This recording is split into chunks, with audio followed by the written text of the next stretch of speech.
सीमा और राधा दोनों सगी बहनें थीं, मगर दोनों के स्वभाव में जमीन आसमान का अंतर था। राधा जहाँ स्वभाव से विनम्र और दरियादिल थी, वहीं सीमा एक नंबर की स्वार्थी और लालची थी। कॉलेज खत्म होने के बाद उनके माँ बाप ने उनकी शादी करने का फैसला किया। चूंकि सीमा बड़ी थी, इसलिए पहले उसकी शादी तय की गई। एक दिन घर में सीमा और राधा अपने माता पिता के साथ बैठे हुए थे। सीमा बेटा, मैंने तुम्हारे लिए एक लड़का देखा है। ये देखो, ये उसकी फोटो है। ये तो बताइए पापा कि लड़का कितना पढ़ा लिखा है, उसका घर परिवार कैसा है। मैं नहीं चाहती कि मेरी शादी किसी कम पढ़े लिखे या गरीब से हो जाए।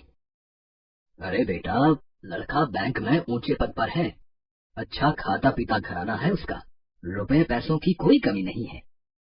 तो फिर ठीक है, मुझे मंजूर है ये रिश्ता। निश्चित समय पर बड़े धूमधाम से सीमा की शादी कर दी गई।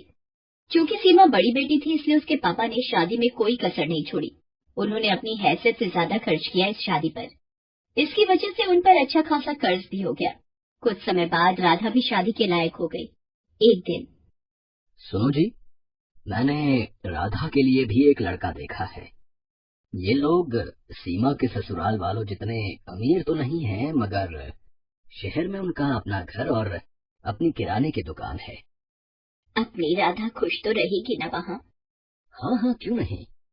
चाहता तो मैं भी था कि सीमा की तरह राधा की शादी भी बड़े धूमधाम से करूं, मगर पैसे की समस्या सामने खड़ी है। कितने बड़े बड़े घरों में उसके लिए रिश्ता देखा, मगर पैसों की वजह से बात आगे नहीं बढ़ पाई। तभी राधा वहाँ आ जाती है। वो अपने माता पिता की सारी बातें सुन चुकी थी। आप चिंता मत करो पापा, आपने जहाँ मेरा रिश्ता तय किया है, मैं वहीं खुश रहूंगी। मुझे तो बस आप लोगों का आशीर्वाद चाहिए। राधा की बातें सुनकर उसके पिता को थोड़ी शांति मिली। निश्चित समय पर बड़े ही सीधे साधे तरीके से राधा की भी शादी हो गई।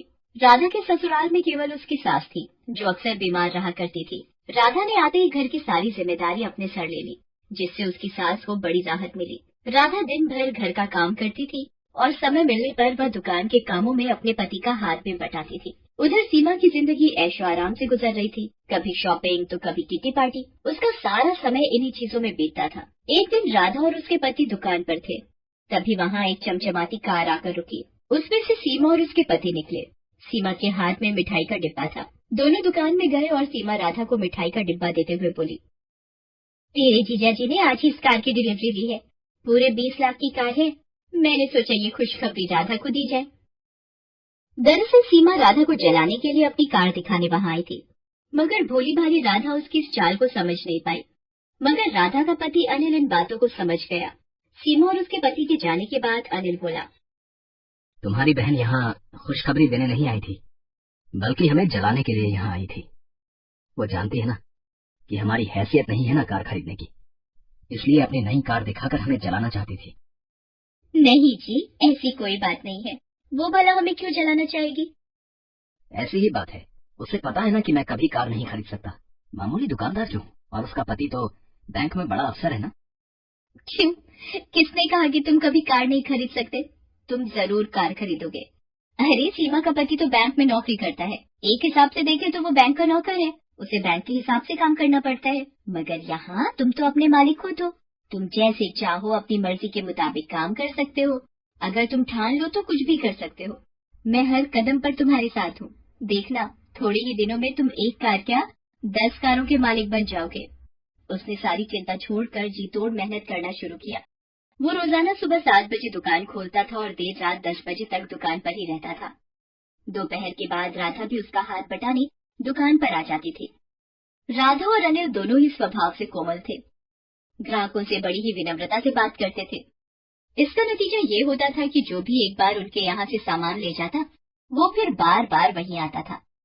ग्राहकों को कम दाम में अच्छा माल देने के लिए राधा और अनिल ने एक शानदार योजना बनाई। वो दुकान का सामान शहर के व्यापारियों से न खरीदकर सीधे दिल्ली और मुंबई जैसे बड़े शहरों से मंगाने लगे। इससे ग्राहकों को भी अच्छा सामान मिल जाता था और दुकान में मुनाफा भी ज्यादा होता था।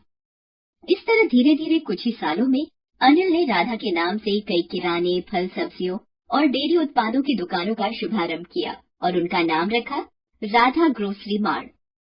अब अनिल और राधा की शहर में कई ग्रोसरी दुकानें थीं। उनकी गिनती अब शहर के जाने माने और अमीर हस्तियों में होने लगी थी।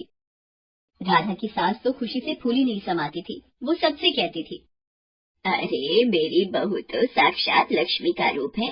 वो इस घर में आई और देखो घर को क्या से क्या बना दिया। साक्षात लक्ष्मी है मेरी बहू।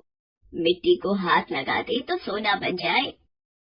एक दिन अनिल नई कार लेकर घर आया। अरे फिर नई कार ले आए?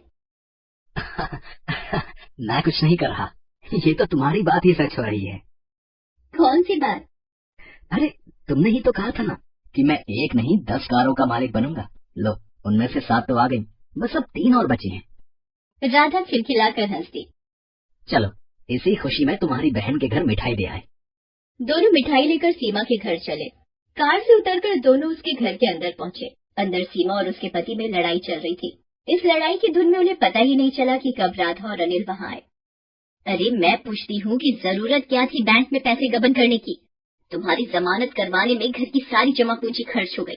पर से बैंक में तुम्हें नौकरी से भी निकाल दिया है। घर में एक पैसा भी नहीं है। घर गाड़ी सब गिरवी पड़े हैं। तुम्हारे एक गलत कदम ने सब मिट्टी में मिला दिया। मैंने क्या अपने लिए बैंक से पैसे गबन किए थे? ये सब तुम्हारी वजह से हुआ है। तुम्हें ही शौक चढ़ा था पार्टी करने का, शॉपिंग करने का। अब भुगतो। देखो जी, ताने मत मारो। कोई और लड़की होती तो अब तक तुम्हें ठेंगा दिखाकर अपने मायके चली गई होती। तो तुम भी चली जाओ ना, किसने रोका है तुम्हें? जानते हो ना कि मेरे मायके की हालत खराब है, इसीलिए शेर बन रहे हो।